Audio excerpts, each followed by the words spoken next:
नमस्कार, आप देख रहे हैं भारत रफ्तार। मैं गरिमा। भारतीय जनता पार्टी ने हाल ही के दिनों में मीडिया पैनलिस्ट की सूचियां जारी की। अब ये सिर्फ एक सूची नहीं रही, बल्कि पार्टी के भीतर और बाहर चर्चा और सवालों का बड़ा कारण बन चुकी है। दरअसल बीजेपी ने एक साथ नहीं बल्कि 4 टुकड़ों में मीडिया पैनलिस्ट की घोषणा की है, और यही बात अब राजनीतिक गलियारों में सबसे ज्यादा चर्चा में है। सबसे पहले पार्टी ने 7 नामों की एक शुरुआती सूची जारी की। इसके बाद एक अलग सूची में सिर्फ एक नाम जोड़ा गया।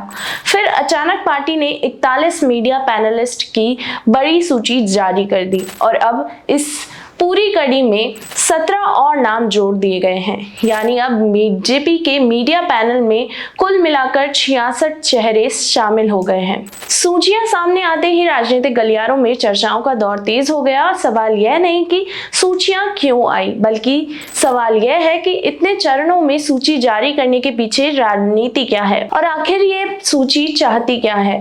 पार्टी से जुड़े कई नेताओं, मीडिया से जुड़े लोगों और स्वयं घोषित प्रवक्ताओं से बातचीत के बाद यही सवाल उभरकर सामने आ रहा है, आखिर यह सूची कहां इशारा कर रही है। वहीं 41 नामों वाली सूची में कई ऐसे चेहरे शामिल थे जिन पर आम सहमति है कि वे लंबे समय से पार्टी की विचारधारा को मीडिया के जरिए मजबूती से सामने रखते आए हैं, जैसे सुरेश ठोलिया, पंकज मीणा, अशोक शेखावत, सुरेश गर्ग और एडवोकेट प्रीति शर्मा। ये वो नाम है जो टीवी डिबेट, अखबारों, डिजिटल प्लेटफॉर्म्स और सोशल मीडिया पर पार्टी का पक्ष लगातार रखते आए हैं। लेकिन चर्चा इन नामों से ज्यादा 5 खास चेहरों को लेकर हो रही है।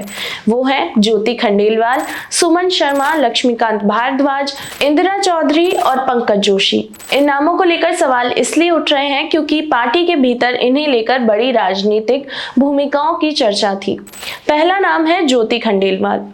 लोकसभा चुनाव लड़ चुकी पूर्व मेयर और संगठन या सरकार में बड़ी जिम्मेदारी की दावेदार मानी जा रही थी, लेकिन उन्हें मीडिया पैनल तक ही सीमित रखा गया। दूसरा नाम है सुमन शर्मा, पूर्व महिला आयोग अध्यक्ष और महिला मोर्चा की बड़ी नेता, जिन्हें प्रवक्ता की भूमिका दी गई। तीसरा नाम है लक्ष्मीकांत भारद्वाज, आक्रामक तरीके से पार्टी का पक्ष रखने वाले नेता, जिनके लिए संगठनात्मक जिम्मेदारी की चर्चा थी। चौथा नाम है इंदिरा चौधरी, सीकर की पूर्व जिला अध्यक्ष, जमीनी नेता, लेकिन उन्हें भी मीडिया पैनल तक ही सीमित रखा गया।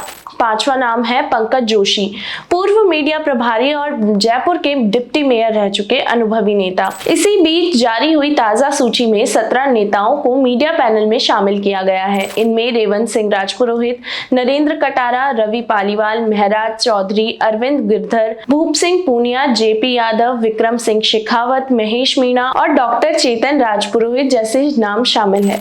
पार्टी सूत्रों के मुताबिक यह सभी सूचियां बीजेपी प्रदेश अध्यक्ष मदन राठौर के निर्देश से जारी की गई।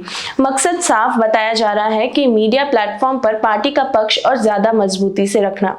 लेकिन अंदर खाने चर्चा कुछ और ही कहानी बयां कर रही है। कहा जा रहा है कि संगठन और मीडिया के बीच समन्वय को लेकर असंतोष था। क्षेत्रीय स्तर पर प्रभावी मीडिया चेहरे की कमी महसूस की जा रही थी।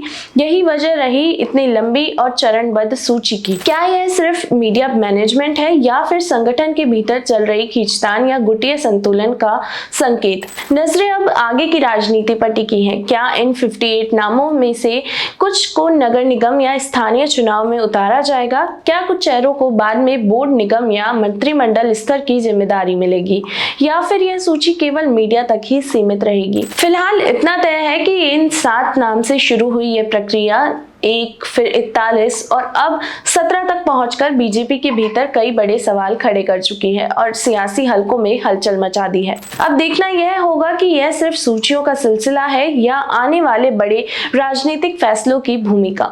फिलहाल के लिए इतना ही। ऐसी ही तमाम बड़ी खबरों के लिए बने रहिए भारत रफ्तार के साथ। धन्यवाद।